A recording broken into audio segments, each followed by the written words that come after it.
Welcome to SOAPBOX. We are still in season 4 and this is episode 9. After a brief hiatus, I am back. As you know, this season, the elections dominated our content this season, and I thought it was best to just do the budget in this season rather than wait till next season. And because it is a continuation of, and we get to see as well how and if manifesto promises are kept. Of course, the budget 2021 was hardly the kidney stone, sorry, that people anticipated, and it is perhaps for that reason that commentary had been left wanting, in my opinion. And quite naturally, this year and every year, we look forward to some sort of change, and we are expected say we expected more tax or something of the sort, and we typically grab hold of those aspects, where taxes increase, where taxes decrease, or the like. And this year there wasn't really much of that, which is why perhaps we held on to this inconsequential issue of these tax exemptions for motor vehicles for public servants, which wasn't even an item discussed in the budget statement, but a sort of by the way comment or question coming from a member of the audience of a post budget panel engagement, I think held by the TTMA if I'm not mistaken. And quite naturally, we focus on the budget statement, which was delivered on 5th of October this year. Instead of doing a recap, I thought it might be more useful to reveal, say, what is or what I thought was public knowledge, but what I realized might not be public knowledge, and then I will go into a brief recap of the budget. But first, I want to deal with those issues of what's in a budget, and what is a budget, right? And this year, Budget Day was accompanied by a number of other engagements. So on the 28th of September, we saw this spotlight on the economy, which was a conference style event hosted by the government, and they did do that in previous years. This administration, of course, on the 5th of October. I believe that was the following week. We had the budget presentation, which was delivered in Parliament, which is typically how it's done. Then the 9th, that Friday of that week, we had the opposition leader's response to the budget, which kicked off the debate. And then, strangely enough, because I don't remember it happening last year, so I guess this is a new intervention. Correct me if I'm wrong in the comments. But for the first time, I saw this post-budget meetup, which was a sort of platform style event. And when I say platform style, I mean, like political platform. Like during the election season, we typically see platform discussions or platform arrangements, political tones, rallying the masses, that kind of thing. So we had a post-budget meetup on the 15th of October. There were presentations, because I saw a bit of it from the Minister of Education, the Minister of Finance, and then the Prime Minister. I assume it was their attempt to sort of bring the budget to the layman, again, rally the masses, and I guess address some things that were raised in the Parliament. And we can debate whether or not it had the desired effect, and whether or not it was useful, or I don't know, whether it was necessary. And then from the 16th of October, then of course the Standing Finance Committee, or a committee of the whole, that means all of the parliamentarians, we were in the Parliament going through the budget line by line. So from that little breakdown, and you may know that, of course, for the month of October, the budget would be debated, and typically we do it around October or September, but it typically takes about a month to do the whole budget process. And while that is happening, no other bill could be debated. So it is, and it shows the significance of this time. As I said before, after the presentation by the Minister of Finance, it doesn't mean that is the beginning or the end of the process. Yes, I know typically we hold on to this budget statement, we tune into that, and then after that we don't care anymore.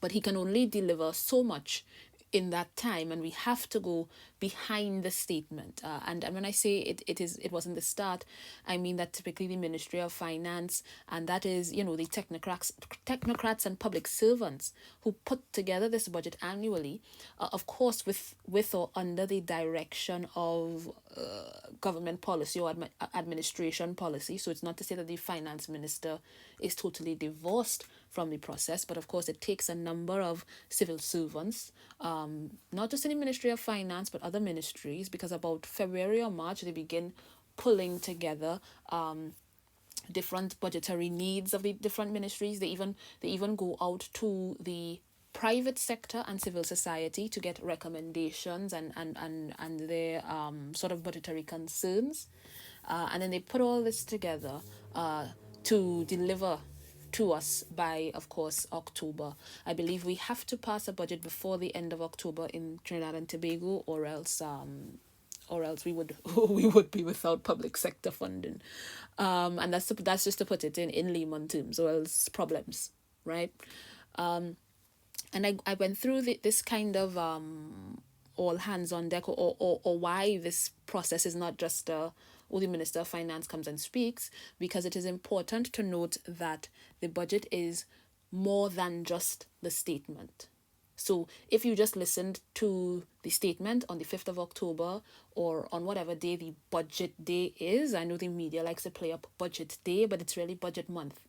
And you need to go beyond the statement, to have a truly informed opinion. And I'm not knocking, what we do, because typically right after the budget statement, we have a discussion, and we have the media reaching out to different people. We have different panels. Everybody has this post-budget discussion fever. And we have to wonder whether or not we should be having a longer conversation, because even after the statement, for example, the opposition leader would not have had a chance to respond as yet before we begin this whole national conversation or discussion. And even that, many people would not have had time at the time, the same day, the day after, to go through all of these documents that I'm going to reveal to you. Hopefully for some, this is not a revelation. But like I said, some things that I believe are public knowledge aren't necessarily public knowledge. So if you are viewing this podcast, you would see to the left of your screen the budget statement, and that's what we hear in the minister from the Minister of Finance, and that's what we hear on quote unquote budget day. That's what everybody tunes into. However, on that same day, at that same time, the Minister of Finance would lay a number of documents in the Parliament, and not just this Minister of Finance, but every Minister of Finance. So in addition to the statement, you have what is the review of the economy. That is a document laid in the Parliament at the same time, although the focus is on the statement. You also have being laid in Parliament at that time the State Enterprises Investment Programme. Of course, the name is self-explanatory. It deals with state enterprises. Then you would have the Social Sector Investment Programme, that document being laid in Parliament. And of course, as the name suggests, it includes, social policy and initiatives to improve the social impacts or social issues within the country. And I have just a sample here. So for example, we're looking at a National Social Mitigation Plan Phase 1. If I read briefly here, the goal of this plan is to ease the negative social impacts of the downturn of the national economy and provide responses to the potential social, economic, and psychological effects associated with the downturn. So again, all these social, so this is not something that we would have heard of rather in the finance minister's budget statement, but it is contained in the Social Sector Investment Programme. And again, we can argue what elements of these documents make it to the statement, if that says anything about priority, if that says anything about positioning, if it says anything about I don't know what. But at the end of the day, there's only so much. I mean, if we were to sit and read all these documents in Parliament, we would never have listened. So let's just be honest. So it is up to us to do that kind of reading. In this Social Sector Investment Programme document, you'd find information, for example, I see here on page 175C, developing interventions for the socially displaced. They include refurbishment of Hernandez Place, development of a transitional social housing project, etc., etc. So that's in the social sector investment program, and those interested in social sector development might want to take a gander at that. And again, it doesn't mean that it's perfect, because when we discuss, like I said, when we discuss the budget statement, do we discuss, or do we have knowledge of, sight of, or do we discuss these individual projects, programs, policies, etc., as they are intended, or as they are put forward, right? That's not all. The finance minister would also lay the public sector investment program. So on screen, you would see public sector investment program 2021. As I said before, this is an annual, all these documents that I'm listing here, annually published on the same day that the statement is laid in the House. All of, and I think he says so, Madam Speaker, I'd like to lay the following documents, in the House. Again, whether or not we listen, I don't know. The public sector investment program is perhaps one of the most specific, sought after. This is what most of us would rush to. When I say most of us, I know that my group of colleagues may not be the typical person, but this is what people look at to see. In the PSIP, as we call it, you would see review of the 2020 program, which is the program for the previous year, what you can expect in 2021. And I just gave you an excerpt, so to speak, of the investment strategy for 2021 to 2025. So introduce fiscal incentives, increase public-private partnerships, rebrand and market Trinidad and Tobago key sectors. Under that, you have rebrand and market tourism product for Tobago in areas such as sport tourism, market Trinidad and Tobago as a regional hub for energy services, etc., etc. Regulate key value chains for growth potential, create specific investment funds, for example, the establishment of a tech investment fund. Of course, that sounds familiar because that made it into the speech, but some of the others did not. So develop a 10-year workforce development plan and a manpower plan, develop a national vocation training strategy, implement a national apprenticeship program. That fell under build a human resource capability.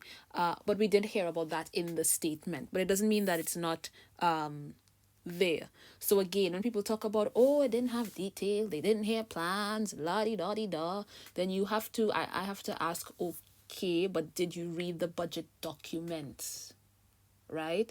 And then if you are telling me then that, okay, this particular plan doesn't make sense, or this particular program identified doesn't go far enough, then I would say, okay.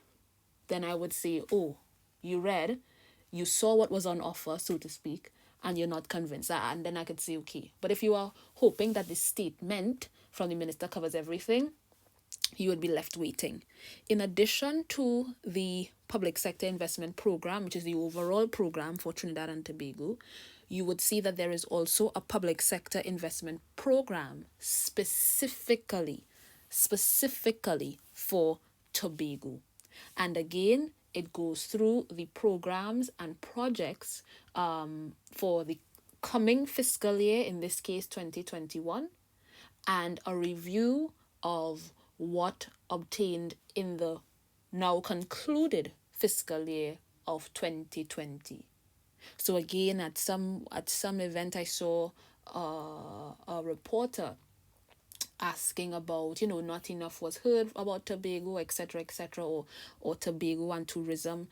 And again, I question, did this person look at the plans and programs for 2021? And not only that, but then do they have questions about what they saw in their review of the 2020 programs? And that is when you can have a comparison, and that is when you can have a real deep debate, an informed debate, because then we could say, look, in 2020 you all said you all did this, or I looked at one of the projects, and I was like, you spend how much million on this project, and then okay, what are you going to spend on the project this year, and you can also tell about progress being made, whether or not targets are being achieved. And I also want to add, because it is important for Trinidad and Tobago, that in this administration, when I say this administration, I mean the Rowley administration, but also, yes, this particular party, there is a focus on long term planning and development grounded in the 2030 framework and themes. Therefore, you would realize that in their budget processes from 2015 to now, and even in their PSIP reporting or their public sector investment program reporting, you would see that there is an alignment to those themes, standards, and indicators. Again, it is now 2020. We're almost done with 2020. And we have had the reviewed, revised, updated 2030 development plan since about 2016 or 17. And so if you have not read it as yet, I'm not sure if you're going to wait till 2030 to read it. But as I said, it's a long-term framework, and it's broken down into different themes, headings. One is, of course, human capital development and development of institutions, etc. So themes, building competitive businesses might be the theme. Under that, you have particular standards. What standards will help us to achieve this goal? And then even within those standards, you have some indicators. What are the success indicators? And some of them are even tied to SDGs or Sustainable Development Goals. That way, it can give you an objective measure of whether or not this standard is achieved and whether or not we are making progress towards this theme. Let me as well commend those who work in the Ministry of Planning and Sustainable Development, because the Ministry of Planning and Sustainable Development is responsible for the Vision 2030 document, even though other public sector agencies, of course, manage or it is their role to achieve some of these targets, but the Ministry of Planning manages this process, and they've also done a report, a review in terms of what is our status in achieving these targets. Again, as you know, the 2030 agenda is a review, update, or revision of our Vision 2020. And again, you may or may not know, because like I said, now I'm not even taking anything for granted. 2020, which as we know is the brainchild, so to speak, of former Prime Minister, the late Patrick Manning.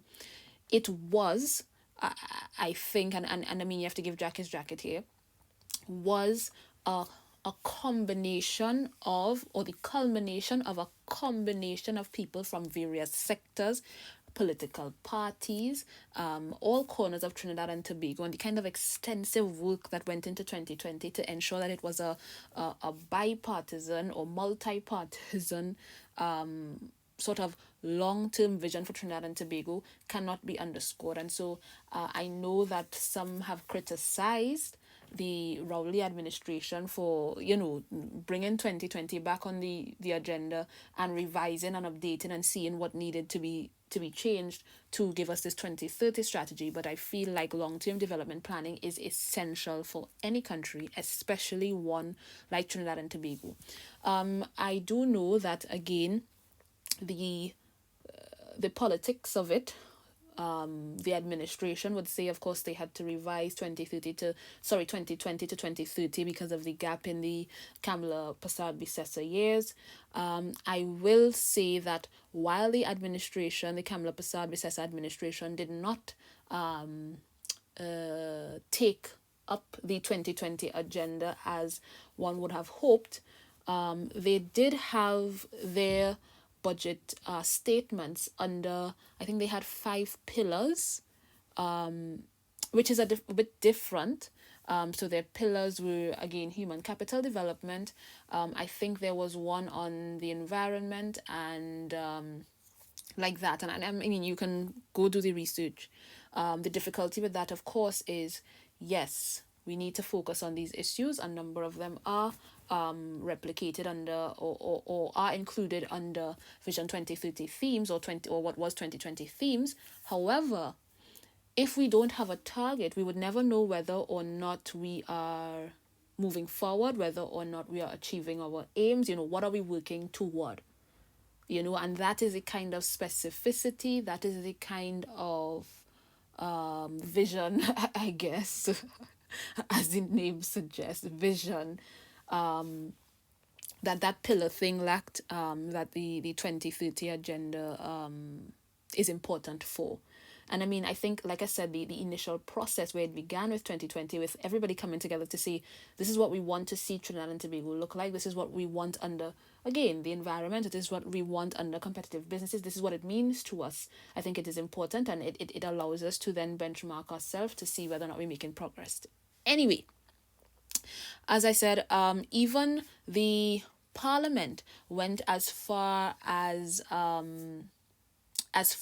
doing their own sort of budget guide, and that is important to note. That is linked on one of these slides somewhere if you are viewing, but of course you can also do your research. In addition to the documents I told you about just now, there are also 5 other documents laid in Parliament at that time. Yes, I am serious. Like I said, it is not just the budget statement. The budget statement is accompanied by 4 other documents or 5 other documents: PSIP, Public Sector Investment Program, Trinidad Tobago, Social Sector Investment Program, State Enterprise Investment Program, Review of the Economy. So 5 documents, excluding the budget statement. Then you have another 5 documents are laid in Parliament at that same time. So 10 documents plus the statement.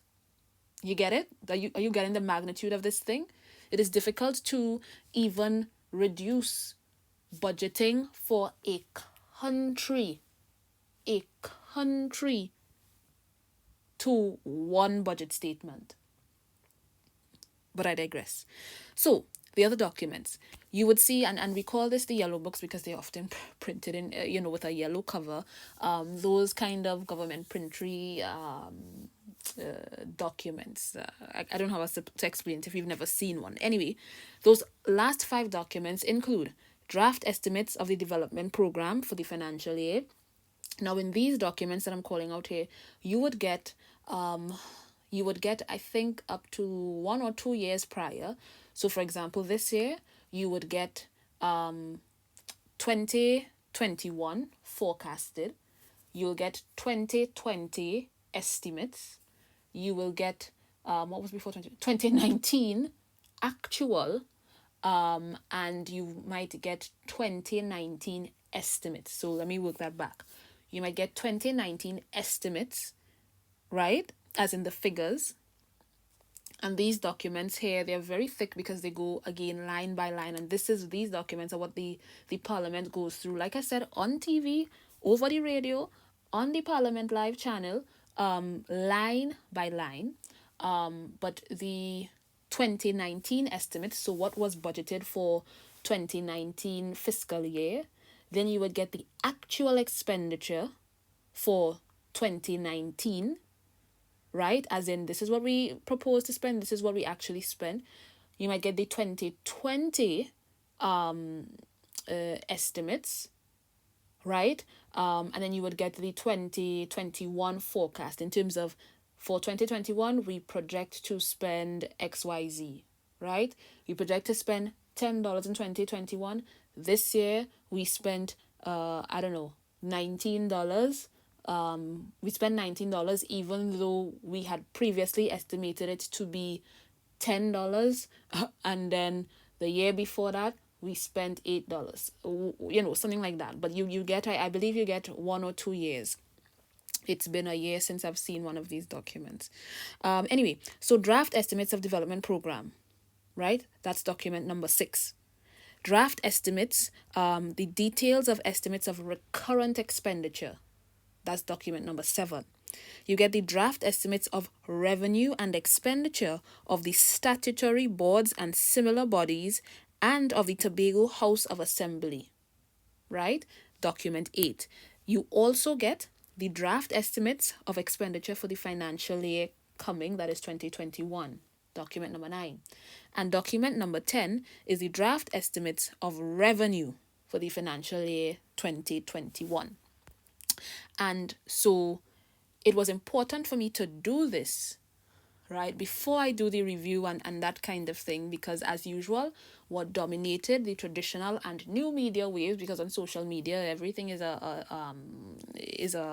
discussion, seem to be some idle chatter, and there is this heavy focus on the presentation and not on the substantive arrangements that the presentation sort of kicks off, or even, let's say, is a midway point in this entire budget exercise. And in fact, after the budget presentation, you probably switch off your TV or turn off your computer, your radio, or otherwise, thinking that the full has been told, thinking that that's the end of it. And in a country that has and continues to spend so much on education, we cannot be this averse to reading. The budget debate and discussions is like a lecture at the university. The professor will guide you on where to look or what to look for, and perhaps flag certain things, but you have a reading list that you ought to make use of, right? The presentation is a summary, and for multiple reasons, it would never be a complete rehashing of all these documents, these 10 documents that I told you about, and we stand at a better chance if we listen to all of the budget debate, because again, you listen to the Minister of Finance, do you listen to the opposition leader, do you listen to the debate amongst other parliamentarians, right? And it presents an overview and an indicative direction that the fiscal measures, spending, and other initiatives are supposed to achieve, with a few highlights, right? But it is not the entirety of it. Because I know what is important to you in a budget debate might be different to what is important to me in a budget debate, or to somebody else, because there are varied sectoral interests across the country. You cannot rely on one person's commentary or another, right? And not only that, but I know as well people tend to focus on what is in it for me, right? What is the at the base level equates to tax, or to because new tax is seen as bad, and the removal of tax is seen as good. So when we come to this what's in it for me question, it's kind of like the budget is kind of like Christmas morning, right? And the other countries, I just want to say, they don't stop and do like what we do, right? So you don't even hear about budget presentations being this much sought after, say, in the UK or in the US. And I said we look at it like a Christmas morning, because people aren't looking at it for fiscal and financial accountability, right? Who could care? We don't want to know, what you spent last year. We don't want to know, what is happening in that sector or that sector. That's the boring part of the speech, right? Or we don't want to know, I know they went through this whole thing about COVID spending. We don't want to know about that, right? That's the boring part. And it gives the Minister of Finance the opportunity to brag, so to speak. We don't care about the accountability part, right? We sit to listen to see what our sector will get. And that says, or it leads to exactly the kinds of discussions we have later, right? So what's in it for the manufacturing sector? What's in it for this sector and that sector? What is having it for the poor people, right? What having it for the man on the street? Because we're all, supposedly waiting to open a gift, right? What goodies? We often say, what goodies the finance minister have for us? Not recognizing that, of course, this whole process is part of a broader pie. And it's sad, because then we do little for ourselves. Every place that I've lived in this over-reliance on the state is non-existent, which is why they don't care. The finance minister or the secretary for finance or whoever could say whatever. Monday could fall on a Friday, because they know that they have to get up and do for themselves and fend for themselves and their business, or their education, or their whatever else, right? And I mean, we can have a discussion about the overdeveloped post-colonial state, but that's a different discussion that I'm not going to have today, right? Because again, it's always interesting how after you have removed all the VAT and taxes on equipment and inputs, let's say in the agriculture sector, there are still people saying, what else we going to do to boost agri? You're not doing enough. So you have to remove taxes on equipment and imports and inputs in the sector, which was done in 2015, right? And then you still have to turn around and pay for marketing. You still have to turn around and pay for this. You still have to turn around and put money into that and the other and the other. And then you have to ask yourself, okay, where is the private sector? Where is civil society? Where is this? Where is that? And that's not coming down on the sector. I am not. But I'm just saying, I haven't seen that kind of arrangement in other countries with their governments. And again, it sort of leads to the government propping up the economy at every turn. And that is unsustainable. Let me just tell you, I was trying to be diplomatic, but that is unsustainable, and it will fall down one of these days, right? It will fall down, and we have to ask ourselves, where will we be, or what will be our position, or how will we be able to fend for ourselves in that future that will come. Because citizens are in a place where it seems that they want to take as much as they can get from the state, but give nothing back. So again, the word taxes is negative, bad. But then we want this and we want that and we want the other. And the tax that you're paying does not pay for your lives. Again, I digress. But keeping with the Christmas morning analogy, we're anxious to wake up and unwrap the presents, right? To see what's inside the box, and then we discard the wrapping paper and the box. And that wrapping paper and box is the sacrifices that those presents and budget goodies are delivered in. There's the hard work, the pulling funding from here to give to there, right? From this sector to give to that sector. Because I heard one of the critiques was, less money for the TTPS, less money for this. But you want more money in another sector. It is not a bottomless pit, right? That wrapping paper and box that we discard just to see the goodies inside, that outer thing that we have no care for, that is called the debt, right? That's the borrowing that we have to do to afford the goodies that inside. But if we were really interested in the budget and fiscal accounting and our country's future, and what this sector or that holds, right? Then the budget day I would say, I don't know if it would be a blimp on our radar, or we would have paid more attention to what follows from the statement, right?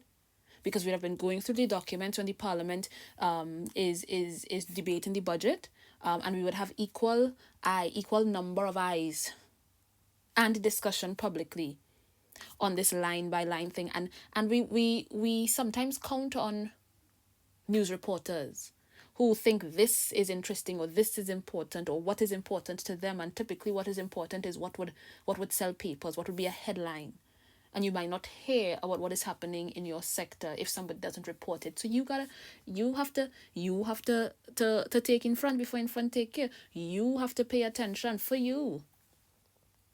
I don't know, but anyway. Budget highlights, because I appreciate that this has gone on longer, because typically I just do a review and I go, but I thought it was necessary to deal with those issues up front. But budget highlights or budget statements are always good for me, because sometimes we get clear, concise information or data that we would not have normally had. And my budget highlights this year are based both on the statement of the finance minister as well as the opposition leader. I deal with her a little later. So we got some key data, and of course they began with the pandemic and pandemic response. But before we get to that, we realized that 75,000 workers are in the state sector. Again, I don't think that included daily paid workers, but of course things to note. Inflation is at 1%, down from 5% in 2015. Government revenue is up from 2016. However, it doesn't seem to be up from last year. So, or tell us what happened in 2019 before the pandemic. Pandemic response, we figured out, or we learned that they had targeted the cost of pandemic response to be about $6 billion, of which they have spent only $4 billion. And the finance minister went through a little breakdown of those things, some of those things. Grants under the food support program, 25,101 persons. Grants for income and support, 42,451 persons. 20,500 grants for the school feeding program, or those who would have normally received meals through the school feeding program. Some of the other grants for those who were retrenched or on reduced income, we found out that 33,813 individuals received some of these grants, amounting to $129.8 million. And then we had 2,818 senior citizens who received their pensions and food support, I think, early. Of course, disability assistance is there. Religious bodies, of course, the $30 million, and they distributed 49,330 hampers thus far to needy persons. And I mean, we can go on. Other hampers, food vouchers, and 3,770 families, received rental assistance during this time. Again, maxi taxi relief, cultural artists, 343 of them receiving $5,000 grants, 300 overseas nationals that received up to 1,000 US dollars each in this COVID response, and that was for overseas nationals. We know that during this period, output contracted by 6.8%.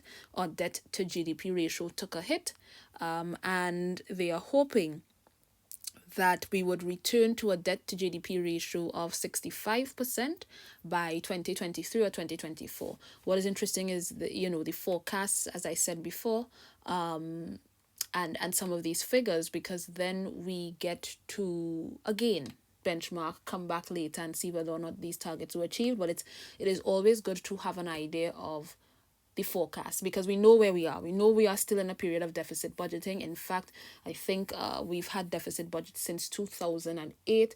What is the plan? What is the forecast? And what are we doing? This is by no means the entirety of the things that the minister laid out in terms of their COVID-19 response and the sort of financial the financial weight of the COVID-19 response, because he did speak to the $500,000 received in cash from accelerated VAT refunds for small and medium-sized enterprises, the masks that were distributed, the income tax funds that were refunds that were accelerated, the zero interest government guarantee loans, how many received that, the micro enterprise grant program, Exim Bank arrangements, etc., that were a feature, so to speak, of this COVID-19 response, in addition to $50 million for the THE to fund the Tobago Regional Health Authority in their response, and the $5 million to the Enterprise Development Program to assist businesses. So we know, and if you want to know more, you can go back to the statement or you can visit the budget documents. It was also interesting to note in the presentation that we typically have 175,000 HDC applicants, or we currently have 175,000 HDC applicants. And this is interesting because the HDC typically rolls out only 3,000 units per year. So you see, of course, that supply does not meet demand. Again, that is a whole other debate that we could have in another episode if you're interested. And then we also know that in this budget, there will be a carve out now for young professionals in terms of houses allocated to young professionals, and we heard a little more about that in the budget debate, in terms of the bands, in terms of the threshold. That's what I wanted, the income threshold, and how they're trying to cater to these different low income, say middle income, and these young professionals. We also know a good thing coming out of this is that stamp duty threshold was moved from $1 million to $2 million for the first time homeowners, which again should assist those young professionals and those families who can afford a home, because you would save up to about $28,000 in the transaction, with the stamp duty being increased, the threshold being increased. Another interesting, and this deserved it's a separate slide for those of you viewing or those of you listening, I had to put it here because, again, these unseen costs, these things that we take for granted, that we have free healthcare here and we assume free means free, but no, I'm just here to remind you, because it is free to you doesn't mean it's free, right? It means that taxes are paying for it. So when we have one lung cancer patient takes about $500,000 per year to treat. Let me repeat that.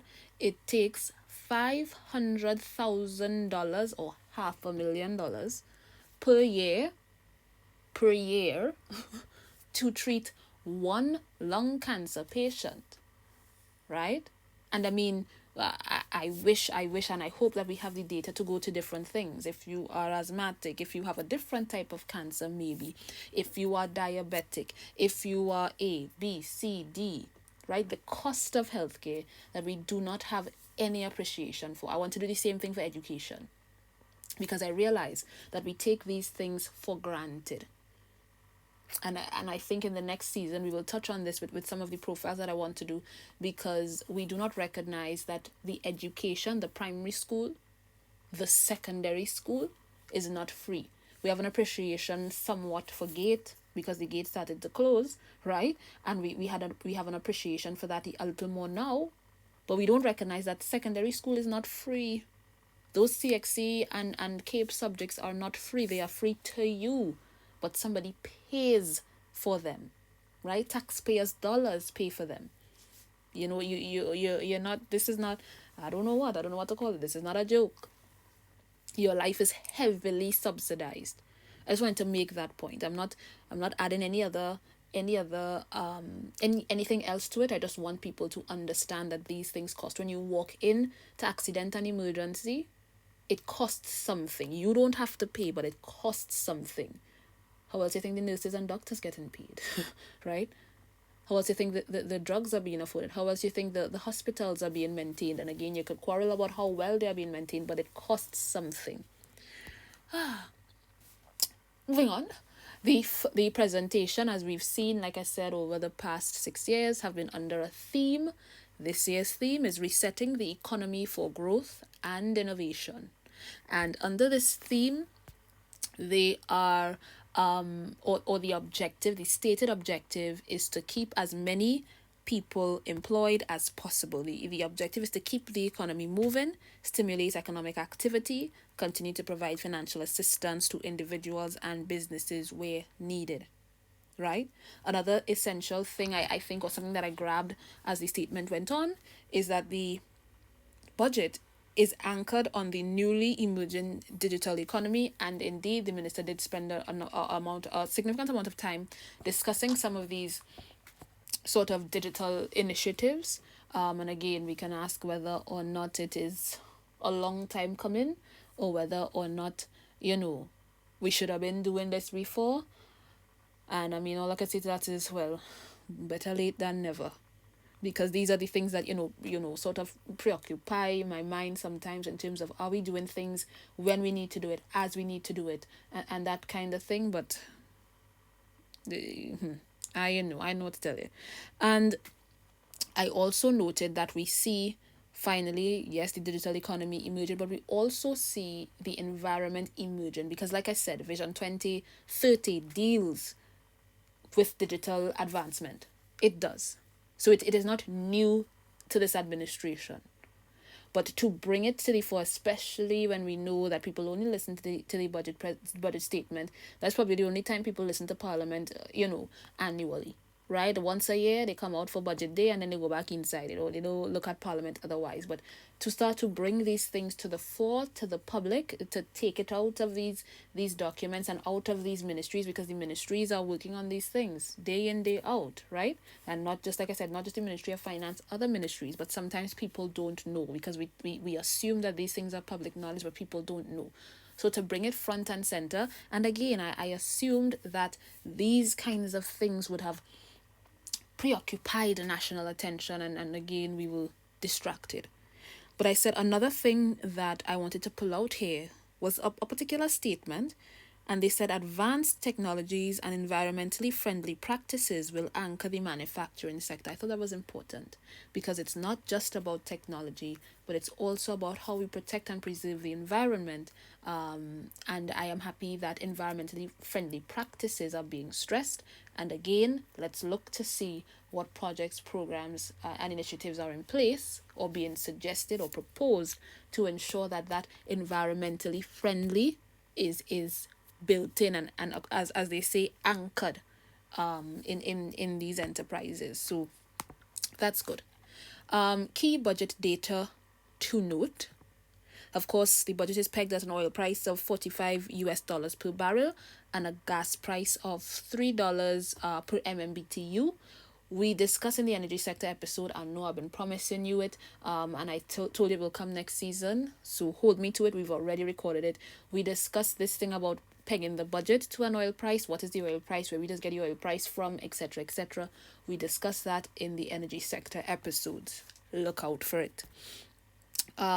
We know that for fiscal 2021, expenditure is pegged at 49.573 billion, revenue at 41.364 billion, which means a deficit of 8.209 billion or 5.6% of GDP.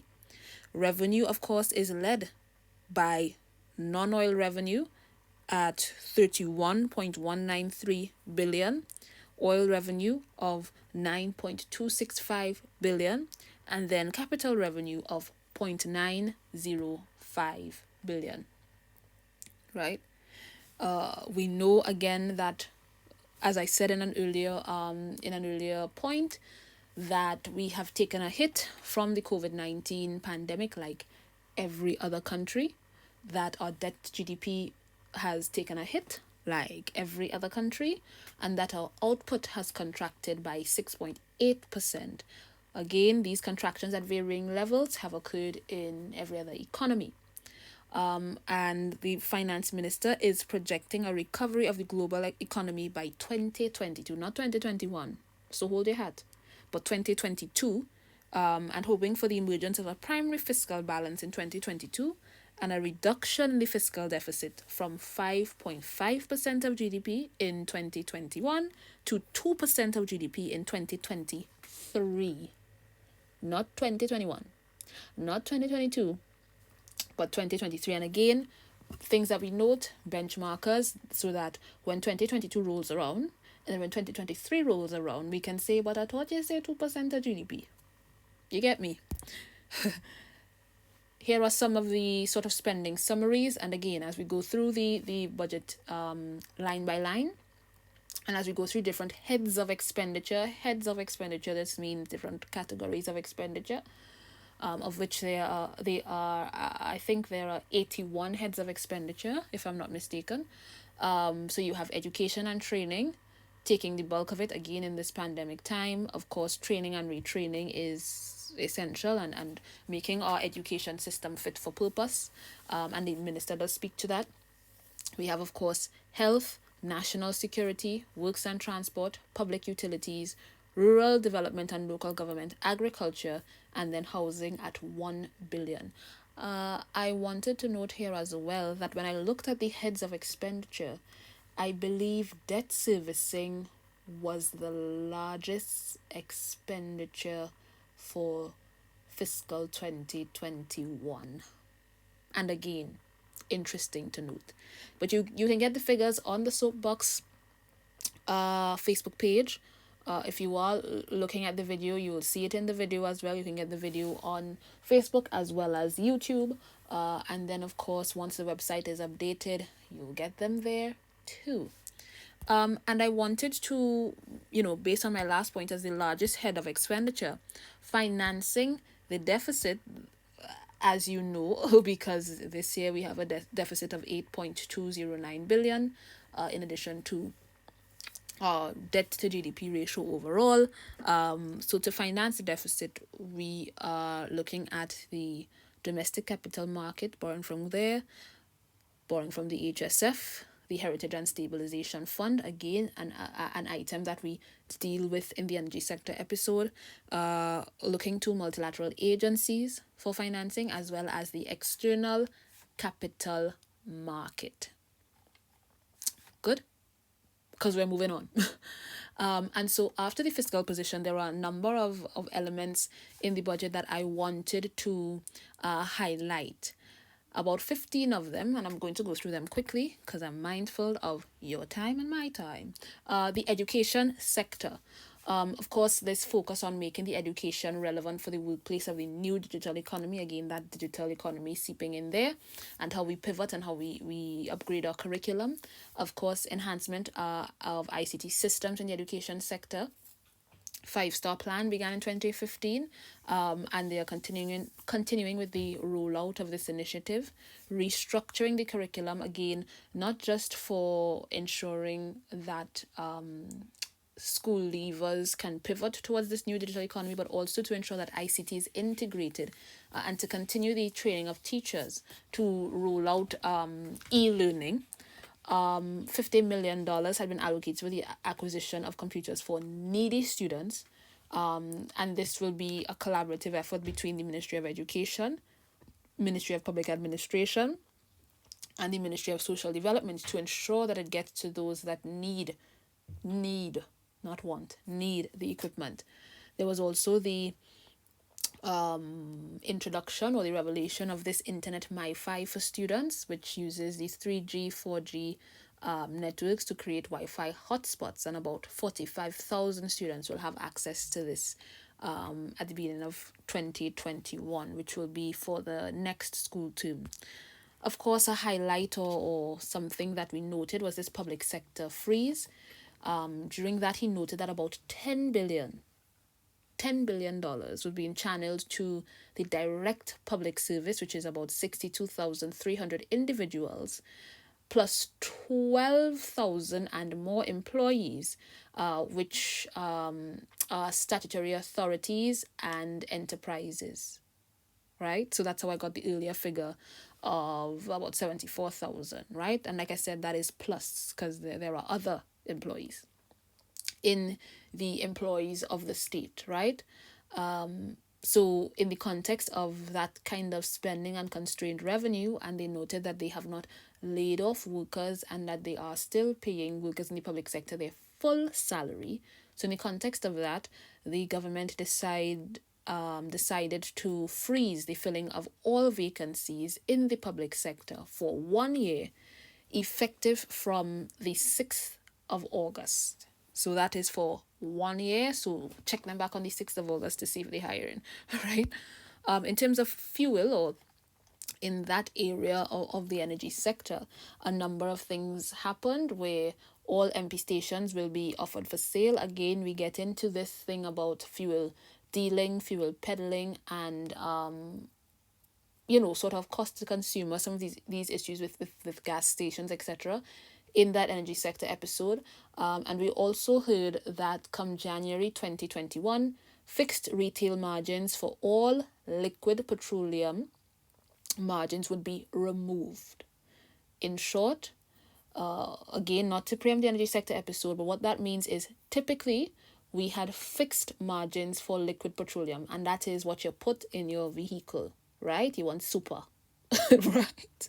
I mean, just to get on, you want super gasoline, or you want premium or whatever. There are fixed margins for that, which is why if you're going the gas station in Four Roads is the same price as if you're going to gas station on Ryson Road, or if you're going to gas station in by Piarco or wherever, right? Regardless of whether it's a Unipet or NP or whoever, you pay the same price for gas, right? And that price is capped by government. Fixed margins. Nobody can go and say, well, you know what? I want to really charge customers this much or that much. You get me? So if the price of oil or if the price of the product is 10 cents, right? And government says you can have a 2 cents margin, then the price to the consumer is 12 cents. And I mean, that's putting it really, really basic. But again, So what that means is that's the end of the fuel subsidy. And the minister said so. It brings to an end 46 years of fuel subsidy, which means we didn't always have the fuel subsidy. But again, we can analyze what the effects of that would be. Let me just say again, not to preempt this discussion in the energy sector episode, but what you put in your vehicle is not the same thing that you cook with, and it's not the same thing that you put in the pan to cook, right? Just letting you know, just putting that out there. And let me also say that I know there was talk about Massy Gas and Massy Gas having gas stations or whatever, and I remember saying, but the challenges with owning a gas station and upkeep and maintenance and all that, why would they get into a new line of business? And I know people were also saying, oh, look, you see Massy done thing because it have Massy Gas. Massy Gas has existed for decades, and not only that, but that kind of gas is also a different kind of gas, that is industrial gas, right? So when you talk about don't quote me here, but like methane and this and that and the other, different kind of gas. That's not the kind of gas you're putting in your vehicle, right? Which is not the gas you cook with, and it's not the oil you put in your pan. Just putting that out there. What we also heard was about property tax. Property tax is returning. We knew this for some time. It should not be a surprise. They are looking to resume work on populating the valuation rolls. Is this the time? Is it not the time? I have no opinion on that. I am indifferent towards it, to be honest, because if you're a young person and you don't own a house, and we can also argue that, and I think we did have this discussion about whether or not landlords would be increasing rents and that kind of thing. But again, how much is the property tax? And that's what I think that is what we have to figure out when they finish the valuation rules, because we know that property tax payments before were sort of negligible, right? In terms of $100 a year, or this, that, and the other. So again, what are we fighting for? We don't know yet. Revenue Authority. In fact, I was in Trinidad and Tobago, and I was part of the team then, when we were commenting on this legislation. I appeared before a Joint Select Committee of Parliament on this very Revenue Authority. I might do a separate episode on that, because of course there were considerations that I feel should have been taken on board, or areas where we could improve our state agency or proposed state agency even before it is instituted, because if we're doing something, that we do it right the first time, before we establish it and then say, oh no, we'll fix that later. No, let's get it right the first time. But either way, it was laid in Parliament in 2018, went before that Joint Select Committee that I told you I appeared in, and they did note that in preparation for the Revenue Authority, the Inland Revenue Division is building their internal capacity. We heard of other pieces of legislation that requires opposition support as well, like the Gaming and Betting Control Bill, the National Statistics Institute Bill, muy importante, very important there in terms of updating our collection and dissemination of national statistics, and bringing a quasi-state, so kind of like a state agency with, I don't want to call it private sector because I don't want you to get the wrong idea, but with a mix of public and non-public, to avoid debate, non-public board and that kind of thing. Office of Procurement Regulator is working, and they are working on the regulations. I didn't hear this year any mention of transfer pricing, because the minister had been teasing at it for several budget statements, budget cycles, and saying that there will be consultation before implementing a transfer pricing regime. However, I did not hear of it this year, so that, to me, is interesting. We did hear that again, and I alluded to challenges with the NIB in terms of course, benefits exceeding contribution income, and I probably had a rant or two about this on Facebook, but the benefits being paid out by the NIB is now more than what the National Insurance Board, NIB, takes in income, in contributions.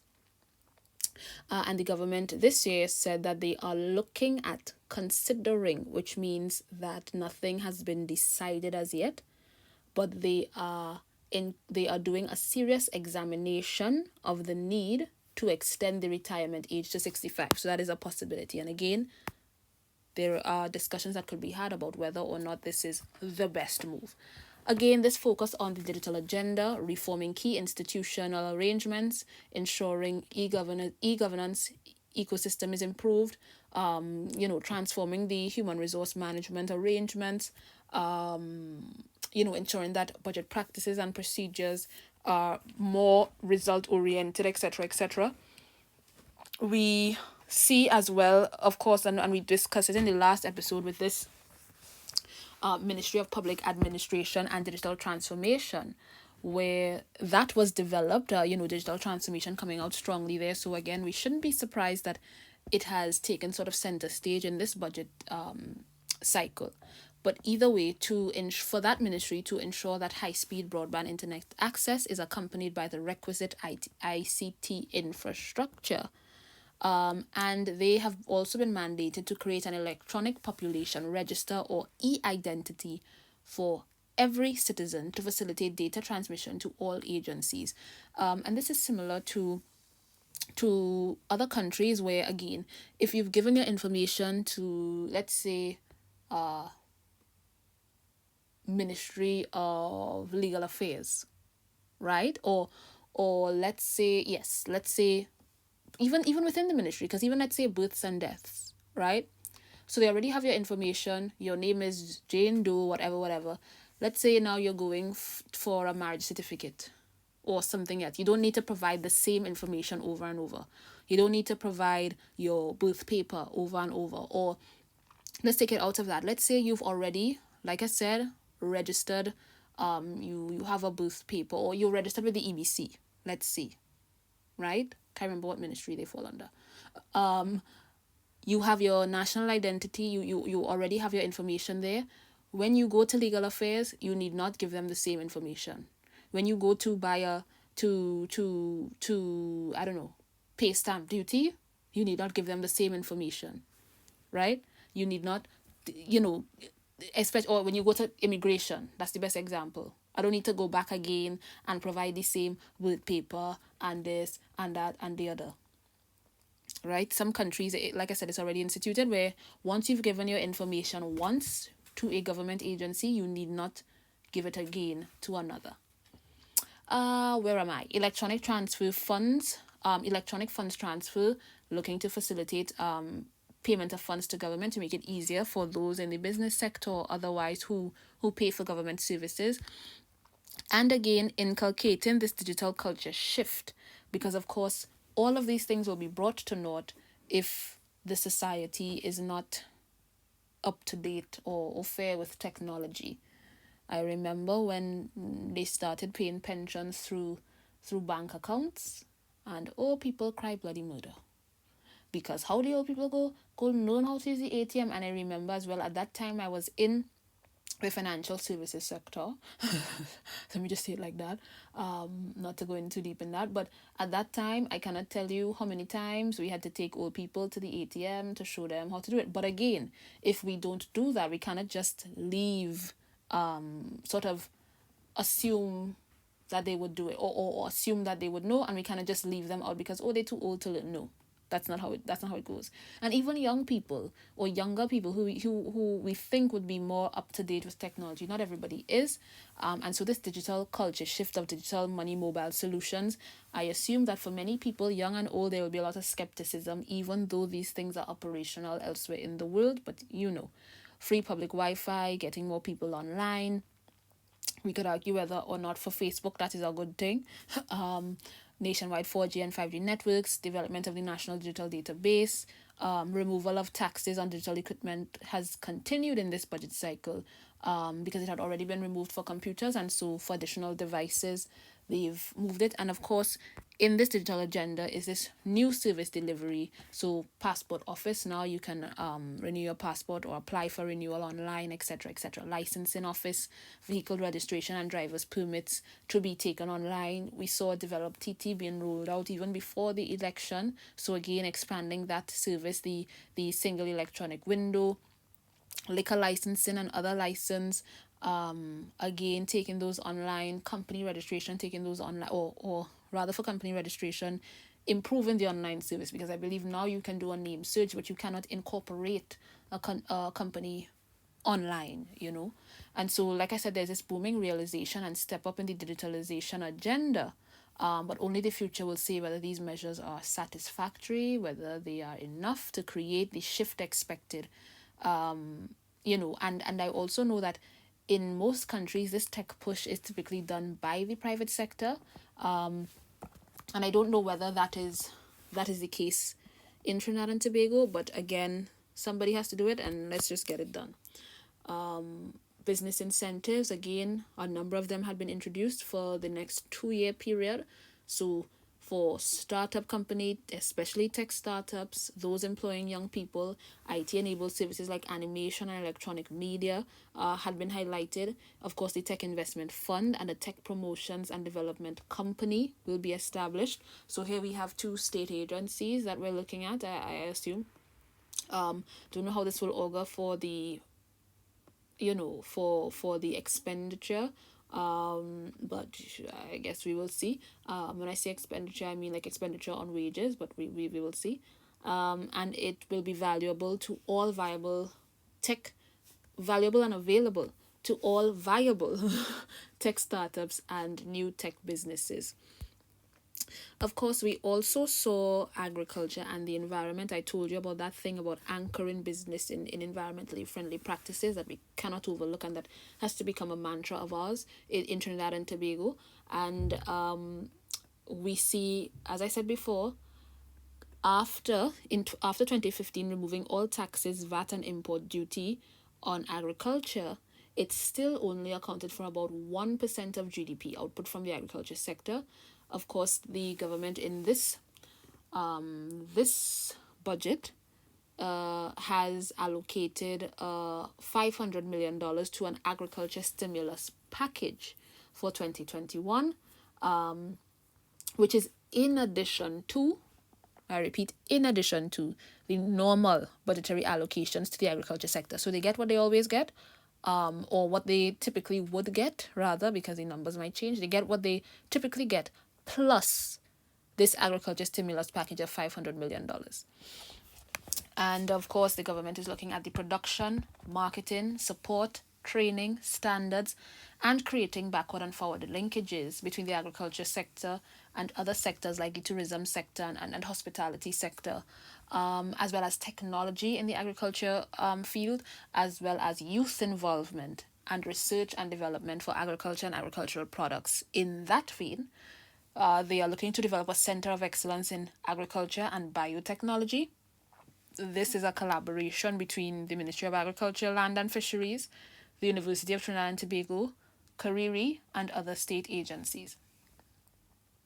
Then, of course, we had what I think is, again, going back to this focus on, I guess, environment and stepping up our response, I would call it that, to unscrupulous people.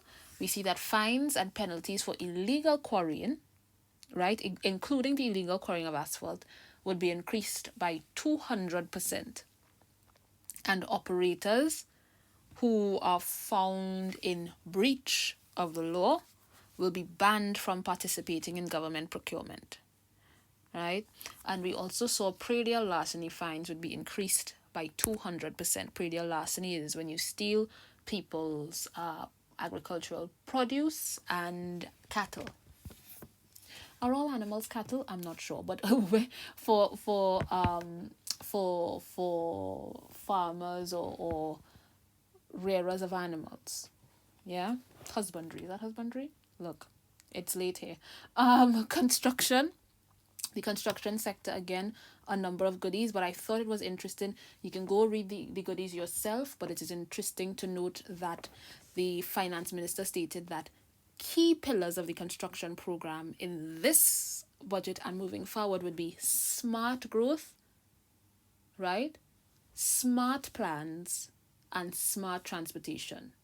What that means is smart growth from shovel-ready projects to shovel-worthy projects. Again, important, and hopefully they can back it up, because it sounds nice doesn't mean that we should do it, or it should be built, or it should be built there, right? So from shovel-ready projects to shovel-worthy projects. And then those smart plans deals with that latter thing of land use regulations, which they are looking to overhaul and enhance with the adoption of a national spatial development strategy and the municipal or local area plans, which would be an immediate requirement. Because again, because they want to build it, right, doesn't mean it should be built there. What are the land use regulations? Is that agricultural land? You know, is it best for building, or is it better for agriculture, etc., etc.? And then of course smart transportation systems and strategies would be a consideration. And again, for the next 2 years, they will incentivize the construction sector through a number of fiscal incentives, including tax relief, and VAT being removed from from building materials. But I want to say, between the business sector and the construction sector, I've seen, which is a bit different, this thing about for the next 2 years. So not just in this budget cycle, but you can anticipate for the next budget cycle, we will allocate, you know, we will allocate and or account for revenue foregone, let's say, for these incentives. And I thought that's interesting. Or rather, if you look at it the next way, it's like, okay, for the next 2 years, and then after that, don't ask me for no incentive. There's a sunset clause, so to speak, on these incentives. So, I guess either way you look at it, you have 2 years to make use of it. Creative sector, the focus here, and as I said before, you can go into the other the investment programs to see more on policies and this, that, and the other, because I know they are working on a cultural policy, a national cultural policy. However, the focus in and for the creative and cultural industries from the government's perspective is on IP protection, local content guidelines for local media houses, transitioning players in the sector from the informal to the informal economy, training, both locally and internationally, collecting and publishing local cultural statistics, snaps there, promotion of artist skills, marketing TNT as a location for film production, and expanding the fashion industry. Yes, yes, yes, yes, yes, yes, yes, yes, and yes. Oh gosh. From A to about F, I have been saying time and time and time again. And again, I am in that mode where I am going to wait, see, and hold them to account on these areas of focus.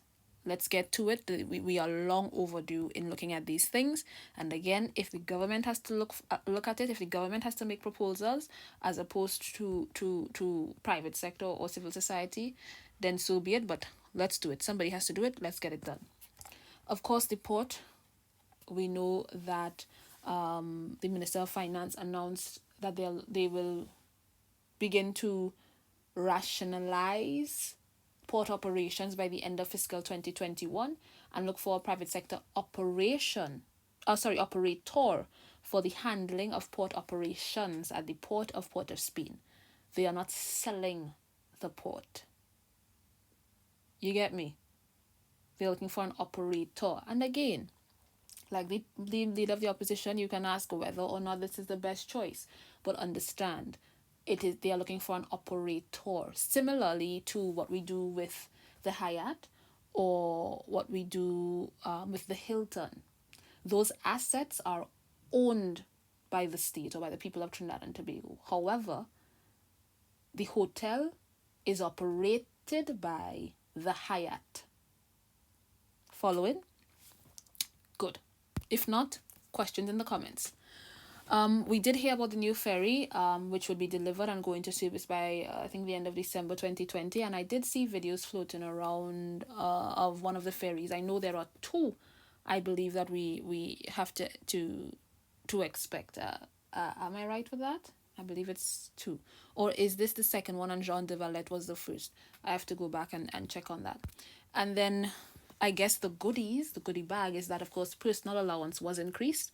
And so from January 1st, 2021, income tax exemptions for persons earning $7,000 or less, which would be about 250,000 individual taxpayers, according to the minister. And this exemption for those persons making $7,000 or less will cost the government $750 million per year in income tax revenue. So that is revenue that they will not get.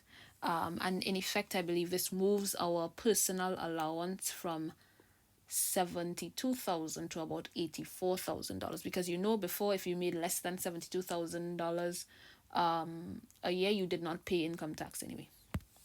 In terms of the opposition leader's response, let me tell you, just by way of information, however long the finance minister speaks, the opposition leader is allotted the same time to speak. So, for example, if his budget statement, remember I told you the difference between the budget statement and the budget, if his budget statement is delivered over an hour, if he speaks for an hour, then the opposition leader gets an hour to speak. If he speaks for 2 hours, she gets the same, or he, right, gets the same.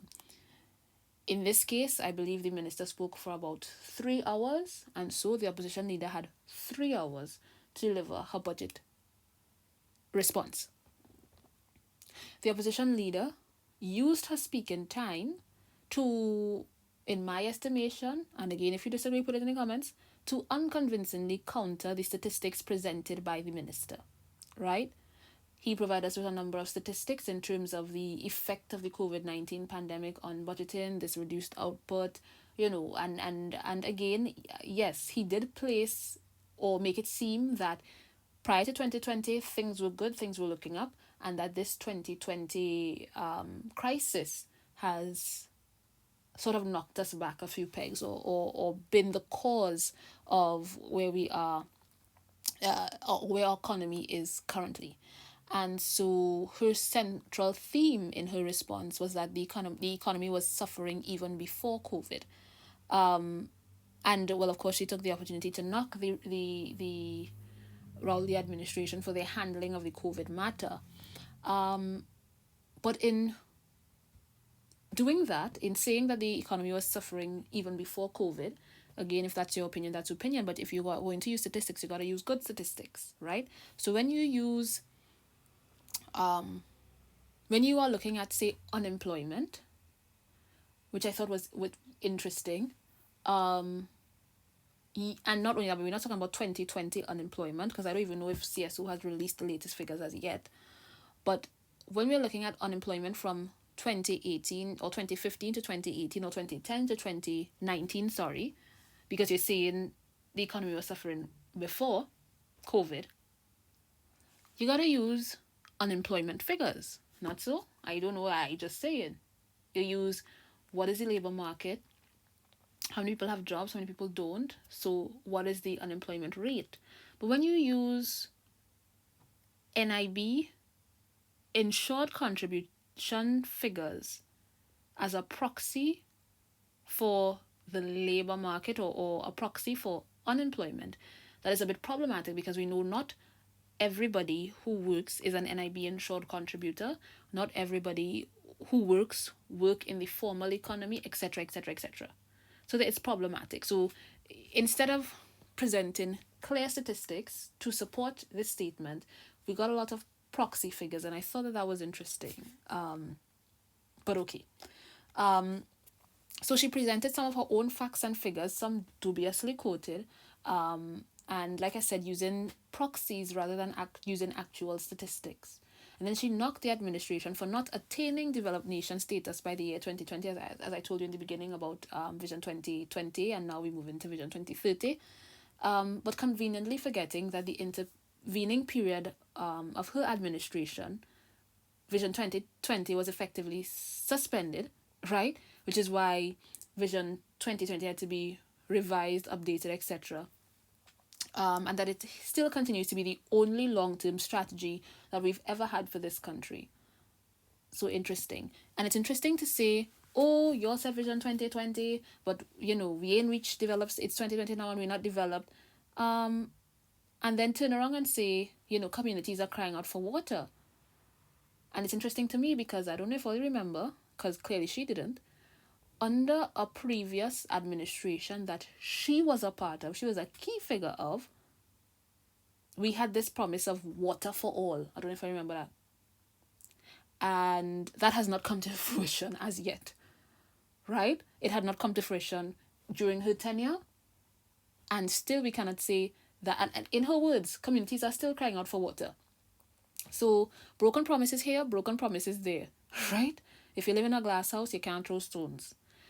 Anyway, she also tried the government for having a deficit budget, again, conveniently forgetting that all the budgets since 2008 had been deficit budgets, and that under her tenure, we also saw some of the largest budget deficits in our nation's history. $61 billion. I would never forget the headline on the newspaper the day after that budget presentation. $61 billion, her last budget, if I'm not mistaken, and the debts from which we are still repaying from those 5 successive years of humongous budgeting or humongous borrowing, humongous deficits. Right? The deficit doesn't just the deficit or the money that we had to borrow to make up for the deficit doesn't just go away the next year. That's not how it does work. Anyway, after that, the I don't know if to call it the amnesia, right? To her credit, she did note that, of course, this thing that had preoccupied the national attention, that wasn't a budget measure, but this thing about vehicle exemptions, she did say that the opposition was willing to revisit the exemptions, perhaps with a cap or a number of times, a cap in the number of vehicles or in the number of times the exemption could be given. Like I said, I'm not going to waste time discussing this vehicle exemption thing. Maybe in my wrap up in the next episode, I'll think about it. She did also urge the government to, quote, lead by example and consider a 5% pay cut. This was a call for the government to do it. I did not hear whether or not the opposition was prepared to do the same thing or had done the same thing. But again, that's neither here nor there. And she did question why port privatization is the best model. Again, just to be clear, privatizing the operations perhaps of the port. She did question why that is the best model or why that is the go-to solution. And I would ask that same question. I would agree. I think we need a clearer explanation or understanding, because I do appreciate that port operations aren't where it ought to be, where it should be, where we could be. But is it necessary, or do we have to, especially with the Revenue Authority coming on stream, which is supposed to include customs and excise, etc. What is the what elements of port operations are lacking? What plausible solutions, and why is privatization the best model?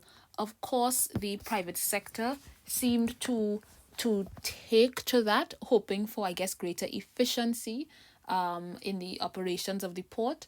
But whether or not it will bring the kind of efficiency, or whether or not that is the best solution, I think is a discussion or a question that the opposition leader raised, that we should take on board, and we should have a broader national conversation. Look, if we were having a national conversation on that, I would have been that much better or that much at ease, and then we would have learned something. We would have been able to have a fair and frank discussion on these things rather than inconsequential things. But those were some of the main points of her budget response or her budget rebuttal. And like I said, that last point in particular, I agree with her there in terms of why, and that we need to hear explicitly, or we need to have that maybe we need to have a spotlight on the port, right? When I say that, I mean like a conference style event where we go through what does it cost, what is the issue, how will privatization of the operations of the port alleviate these issues, right? Is it change or exchange? But guys, I've come to the end of my budget review. I hope at least the first part of it was informative and helps you to understand more about the budget process. Like I said, those areas, issues, or elements dealing with the energy sector, like the fuel subsidy, gas stations, HSF fund, and why we peg our budgets to the oil and gas price, we will deal with that in the energy sector episodes that will come. They're there. I have them, right? I know you've been hearing about them whole season, but I have them. They are coming. And this is episode 9. Our last episode will will air or premiere next week. And again, in this and everything else, keep your eyes and ears open. I appreciate that we are becoming a little more aware of current affairs, and we want to debate, but you got to have the information. You got to be armed with information in order to debate these things in a meaningful way. Yeah? So that's it. This is Budget 2021, and be informed and get on your soapbox.